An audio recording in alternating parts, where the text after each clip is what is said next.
అందరికీ శుభోదయం. ఈరోజు మన ప్రీతమ నాయకుడు రాజీవ్ గాంధీ గారి 82వ జన్మదిన శుభాకాంక్షలు భారత అసోసియేషన్లో జరుపుకోవడం నిజంగా మన అదృష్టంగా భావిస్తున్నాను. అతను ముఖ్యంగా యువతకు బాగా ప్రాధాన్యత ఇచ్చారు. యువత అభివృద్ధి చెందితే దేశం అభివృద్ధి చెందనే నినాదం ఆయనది. మరి ముఖ్యంగా టెక్నికల్గా కానీ తర్వాత ఈ టెలికమ్యూనికేషన్ రంగంలో కానీ ఆయన చేసిన అభివృద్ధి ఈరోజు మన దేశం ప్రపంచంలో అగ్రస్థానంలో ఉండడానికి ముఖ్య కారణమని భావిస్తున్నాము. ఇటువంటి నాయకుడిని మనం కోల్పోవడం మన దురదృష్టంగా భావిస్తున్నాను. ఈయన సంస్కరణలు ఇప్పుడు మన దేశానికి ముందంజ ఉండడానికి బాగా కారణమైనది అని భావిస్తున్నాను.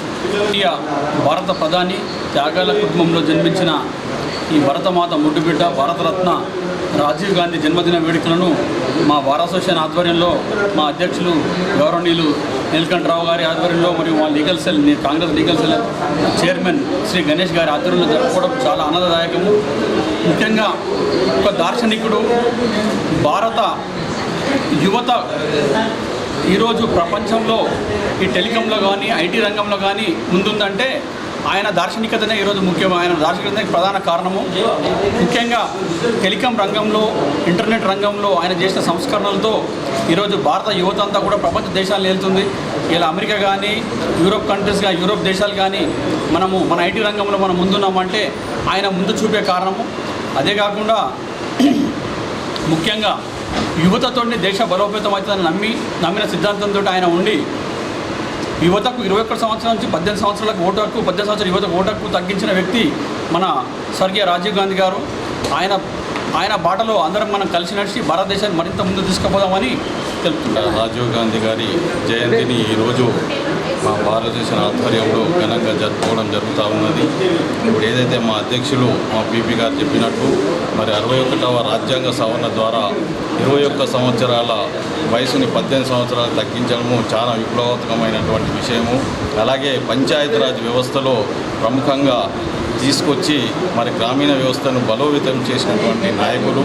మరి ఏదైతే కంప్యూటర్ యుగం అని ఈరోజు అందరు చెప్పుకుంటూ ఉన్నారో దానిని మొట్టమొదటిగా తీసుకొచ్చిన వ్యక్తి రాజీవ్ గాంధీ గాంధీ గారు అనే విషయాన్ని ఈరోజు మనం స్మరణకు తీసుకోవాల్సిన అవసరం ఉంది.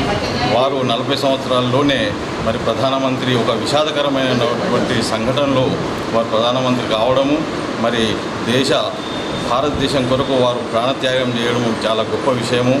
మరి వారి యొక్క ఆదర్శాలను స్ఫూర్తిగా తీసుకొని మనమందరం ముందుకు వెళ్దామని ఈ సందర్భంగా తెలియజేసుకుంటూ ఈరోజు భారతదేశం తరఫున అలాగే కాంగ్రెస్ లీగల్ సెల్ తరఫున మా భారతదేశంలో నిజామాబాద్ భారతదేశంలో స్వర్గీయ రాజీవ్ గాంధీ గారి 82వ బర్త్డే వేడుకలు జరుపుకోవడం జరిగింది.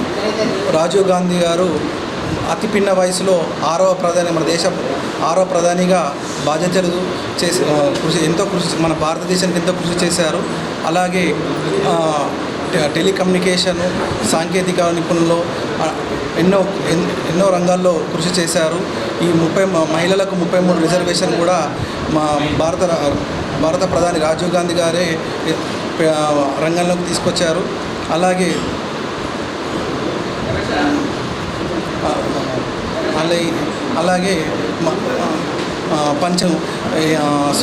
గ్రామీణ స్థాయిలో బలోపేతం చేయడం జరిగింది. యువతకు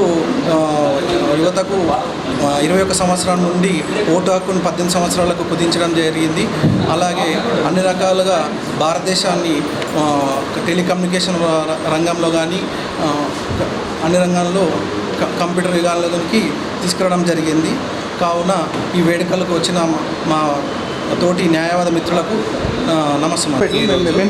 నిజామాబాద్ జిల్లా కాంగ్రెస్ లీగల్ సెల్ ఆధ్వర్యంలో నిజామాబాద్ జిల్లా భారత అసోసియేషన్లో దివంగత ప్రియతమ నేత రాజీవ్ గాంధీ గారి బర్త్డే సెలబ్రేషన్స్, జయంతి వేడుకలను జరుపుకోవడం జరిగింది. అందరూ న్యాయవాదులు పాల్గొని వారు చేసిన కృషి టెలికాం రంగంలో కానీ, గ్రామ పంచాయతీ రంగంలో కానీ, యువతకు వారేసిన బాటల్లో కానీ వారు చేసిన కృషిని కొనియాడుతూ రాజీవ్ గాంధీ గారి నాయకత్వం ఈ దేశానికి చాలా అవసరం ఉందని, అలాంటి నాయకులు తయారు కావాలని చెప్పేసి కోరుకుంటూ ఈ జయంతి వేడుకల్లో పాల్గొనడం జరిగింది. ఈరోజు మాజీ ప్రధాని రాజీవ్ గాంధీ గారి జయంతి సందర్భంగా నిజామాబాద్ బార్ అసోసియేషన్ వారి జయంతిని జరుపుకోవడం జరిగింది. ముఖ్యంగా రాజీవ్ గాంధీ గారు వారికి రాజకీయాలలో ఇంట్రెస్ట్ లేకున్నా ప్రధానమంత్రిగా ఇందిరాగాంధీ గారు చనిపోగానే ప్రధానమంత్రిగా బాధ్యతలు చేపట్టి దేశానికి యువతకు ఉపయోగపడే ఎన్నో సంస్కరణలు తీసుకురావడం జరిగింది. 52వ సవరణ రాజ్యాంగంలోని పార్టీ ఫిరాయింపు చట్టాన్ని తీసుకురావడం జరిగింది. 1985లో అస్సాం ఒప్పందం అలాగే పంజాబ్ ఒప్పందాన్ని కూడా తీసుకొచ్చి ప్రపంచానికి ముఖ్యమైన నాయకులలో రాజీవ్ గాంధీ గారు నిలవడం జరిగింది. చిన్న వయసులోనే భారతరత్న అవార్డు రావడం జరిగింది. టెలికాం రంగంలోని కంప్యూటర్ యుగాన్ని గ్రామీణ స్థాయిలోని పంచాయతీరాజ్ వ్యవస్థను అత్యధికంగా బలోపేతం చేసిన రాజీవ్ గాంధీ గారి జయంతిని ఈరోజు జరుపుకోవడం మా న్యాయవాదుల తరఫున అందరికీ ధన్యవాదాలు జరుపుకుంటూ